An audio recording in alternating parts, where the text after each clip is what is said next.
大家好，我是本频道第2可爱的成员大侠。说到初兄这个频道，可爱的人是很多啦。那我想第1名应该毋庸置疑的是纯任小编啦。那第2名呢，显然是我。第3名呢，应该没了。今天要跟大家聊的是这一部电影《音效传奇：好莱坞之声》啊。其实我一直觉得，不管是拍影片啊、做影片啊、电影啊、电视啊，它其实是一个将声音跟影像融合起来的一种音像艺术。有些本身拍的就很不错的影像呢，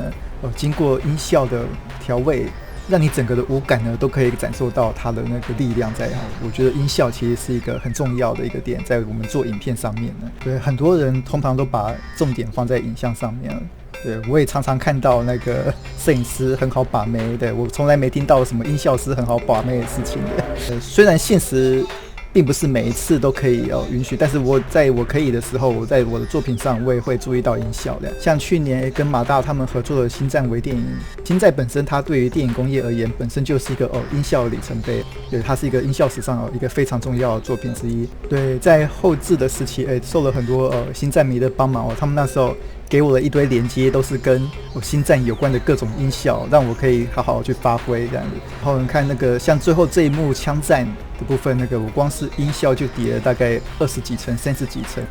让整个枪战的声音是非常丰富的。其中有一幕是舰艇那个即将要降落到树林上面那一幕。那一幕呢，除了那个舰艇降落的低频声以外，我当时在四周我都想说舰艇降落，对，那应该要有什么样的声音呢？对，既然那个我们的主角是在那个热带丛林一般的那个场合里面的去行走的话，那我想说舰艇降落所产生的那些低频音噪音应该会让附近的很多野生动物做骚动，所以那一幕呢，我特别呢将很多那种野生动物的那种吼叫声，一些他们那个惊慌马乱的一些吼叫声呢，全部加在周围了。舰艇降落的时候，四周围那种充满动物叫声的不安感的，这个是我觉得一个很典型的这种音效为故事加分的一个手法的。其实在我的那个拍摄生涯里面，其实我一直很希望可以好好的走一趟整个好好的音效工作流程只可惜现实通常都很难达成的。前年接了一个VR 的广告影片，那部影片因为它有环绕声的需求，当时我们特地请了框框外来帮我们做这部片的整体的音效设计跟声音规划，难得非常难得的机会，可以好好完成一个专业的音效工作流程。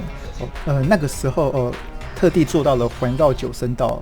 对，只可惜那个目前 YouTube 只支援到环绕4声道而已。对，那部片本身展现出来的声音水准也是让我非常满意的。我觉得音效对影片而言算是一个非常非常重要的影之魔力缺了它，我觉得就感觉就少了很多东西的。